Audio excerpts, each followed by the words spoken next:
What's going on, guys? My name is Wade with TechDaily, and in this video, we are checking out the new Amazon Fire Max 11. Now, Amazon's Fire tablets have generally held the reputation of being very budget-focused, maybe even a bit too cheap, and fairly limited with their features because of that. But I think this new Fire Max 11 is a big step forward. It's a totally new Fire tablet with a complete redesign. It's got noticeable spec improvements and decent accessory add-ons too. It's still not an iPad, and it's also probably a few steps behind even Samsung's lower-end Galaxy tabs. But if you're all in on Amazon's ecosystem and you're a savvy shopper taking advantage of Prime Day deals or holiday shopping events that often see Fire tablets discounted 30% or more, then this Fire Max 11 is certainly enticing. Now, the improvements with the Fire Max 11 actually start with the unboxing experience. Cheaper Fire tablets ship in these thin cardboard off-the-shelf rack packages that resemble a packet of hand wipes rather than a tablet from a top-tier company. But this one gets a nice big box with all the specs and info printed right on it. Popping it open, the first thing you'll pull out is the tablet itself, the new Fire Max 11, and we'll set that to the side for just one more second. There are a few more important things hiding inside the package inserts that you won't want to miss, including a little instruction booklet with the SD card tray ejector tool fashioned to the outside there, and your USB cable and wall plug. It's a USB-A to USB-C cable paired to a 15-watt USB-A wall plug, the maximum that this tablet can charge with, which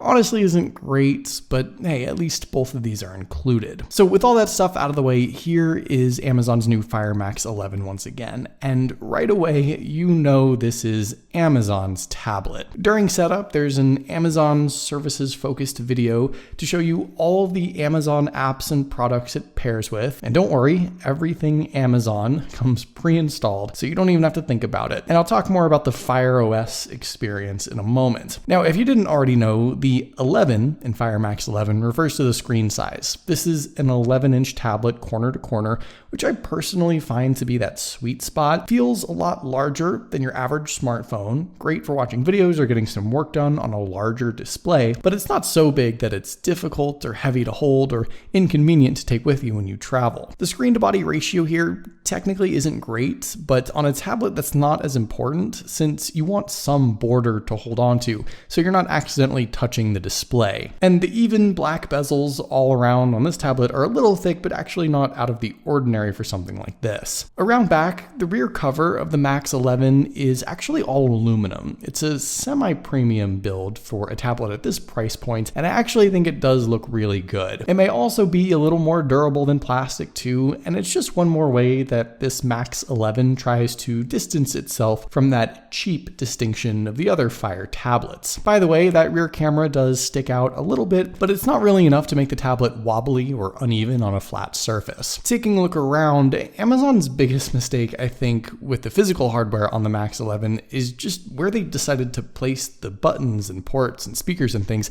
It's sort of odd. So in landscape orientation, there's nothing on the left side. On the right is literally everything. Towards the top corner, you'll see the power button, which does double as your fingerprint sensor to unlock the tablet. That's nice to have, though the ad-supported version, the one I have here, forces you to see the lock screen with those ads and then swipe up to actually get back into the tablet after your fingerprint unlocks it. That's what the with lock screen ads means, by the way. Amazon used to call it a tablet with special offers, but they make it more obvious. The lock screen ads appear throughout the day and sometimes not at all. Now, if you're holding the tablet upright in portrait orientation, the fingerprint sensor ends up on the top left side, which is likely the other finger. So I guess make sure you set up the fingerprint unlock with both your left and right index fingers just for the sake of convenience. The volume buttons are below the power button, and then there's also the USB-C port for charging, which if you have the tablet plugged in, the cable sort of gets in the way of the power and volume buttons. I don't exactly know what the solution is here, but it's just something I personally experienced. There's also a micro SD card slot for expandable storage, which is great. You can choose either a 64 or 128 gigabyte model for the tablet itself, but for $10 or $20 more,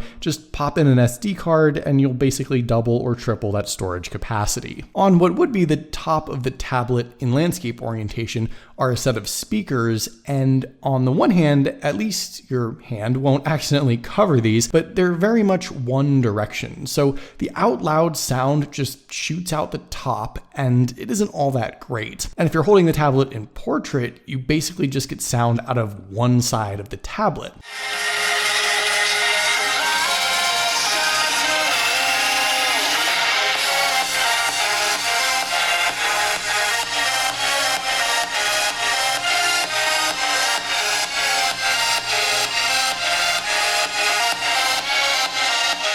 On the opposite side, you'll notice a couple connection points, and these are just for use with the accessories, Amazon's keyboard bundle. And this tablet also supports a stylus, though there's no explicit new stylus features here, which is why I didn't opt for that myself. There's also both a front-facing camera on the long side of the tablet, I guess, further cementing the idea that landscape orientation is the way to hold this most of the time, and an additional camera around back. So the Fire Max 11's 11-inch display is also a better spec than all the previous Fire tablets before it. It's still an IPS LCD display, it's still just a 60Hz refresh rate display, but it's a slightly higher 2000 by 1200 resolution or 2K display with a pixel density of around 212 pixels per inch. And that's better than 1080p. The bigger display certainly warrants a higher resolution, but this is most certainly still a low-level display across the board. It's not particularly bright, though probably a bit brighter than previous Fire tablets. You're still going to get a lot of glare though. It's very colorful. I'll give Amazon that at least. They say it's vivid, I'll say it's vivid too, and that does make it look a little nicer than it really is. Honestly though, I don't think most people will care spec for spec at under $300 or under $200 when this thing is on sale. For watching YouTube videos, browsing the web, scrolling through social media, or answering emails, you get a perfectly fine and plenty big display that's still sharp and colorful. If you want something professional for art or video or HDR content, you'll have to spend more money and get an iPad. For casual everyday stuff though, this is a noticeable improvement over the rest of the lineup and perfectly fine for a vast majority of tablet buyers. Spec-wise, this new Fire Max 11 is also more powerful. In fact, it actually has a brand new mid-range chipset from MediaTek, the MT818J. I feel like they could have chosen a better name, but it's paired with the Mali G57 GPU and 4 gigs of RAM. Here are the Geekbench scores if you want to compare some numbers. Performance-wise, this is a step below the likes of a Samsung A54 smartphone, for example, but multiple pips higher than the budget Helio processors of previous Fire tablets. Now, it runs Android, but it's Amazon's own FireOS over the top of it, which is essentially Android without the Google. You have a dozen pre-installed Amazon-specific apps and shortcuts, including Amazon's App Store, which certainly has a lot of games and familiar apps you can install, but without the Google Play Store, it still feels quite limited, especially when some of the default app options, like YouTube and Maps, for example, are just shortcuts to web pages. You can still secretly install the Google Play Store on this new Fire Max 11 like I did here. You've got to jump through some hoops, it's sort of frowned upon, but that will at least unlock the full Android app experience some people may want. If you are all in on Amazon and utilize your Kindle library, Amazon Music, Prime Video, Audible, stuff like that, then you'll probably feel right at home even without the Play Store. And performance-wise, yeah, this isn't the most responsive tablet in the world. I think that's FireOS more than anything else. It's just a bit clunky still, but it doesn't perform poorly, just a little slow and a little choppy at times. After all, it's still a sub $300 tablet that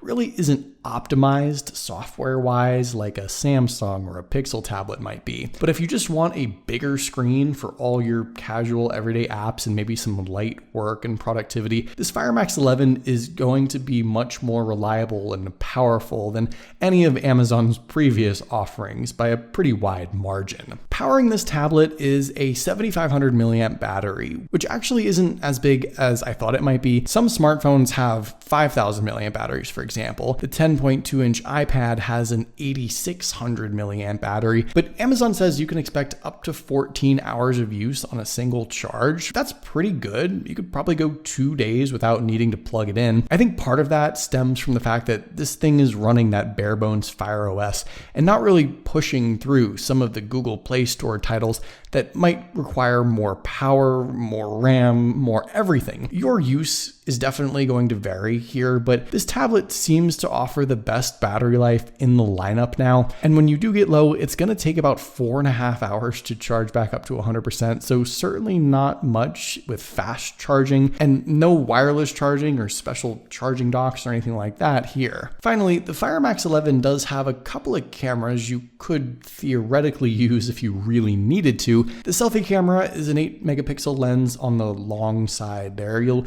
be video chatting in landscape orientation almost always. The rear camera is also just a single 8 megapixel lens, and the camera app is so unbelievably basic that I can't imagine you'd ever want to take an important picture with this thing. I think the front and rear cameras were just added so that Amazon can say that they're there. You'll probably take a video call with this, like I said, but snapping pictures yields a super low detail and rather fuzzy looking image. And like I said, there aren't any other like shooting modes or camera features. There's a timer, a grid, the option to switch from auto to HDR to night mode, but that's it. And there's just 1080p video recording. That's pretty much all the camera has to offer. It's absolutely the most basic camera setup I've seen on a 2023 tech device. Overall, I'll just say that objectively, there's nothing really wrong with Amazon's new Fire tablet. And in fact, it is Amazon's best, most powerful, and most value-packed tablet to date. It's still a budget tablet. It's still limited by FireOS and Amazon's apps, but it's more powerful, with a better screen, a nicer build, and it almost feels like you've got a decent, affordable, big screen device now, compared to the cheap little toy-like tablets that were the Fire 7 and 8 and 10. If you just want something portable, easy to use with a big screen, and you utilize some of Amazon's apps already, this is a decent value at full price, but especially when it's on sale, Prime Day, holiday season, all that stuff, for well under $200, it's actually quite a good deal in my opinion. But what do you guys think? Would you consider one? Let me know in the comments down below. I'd love to hear your thoughts, of course. Hopefully you guys did enjoy this video though. Be sure to follow TechDaily on Twitter and subscribe to the TechDaily YouTube channel if you haven't already, and I'll see you guys later.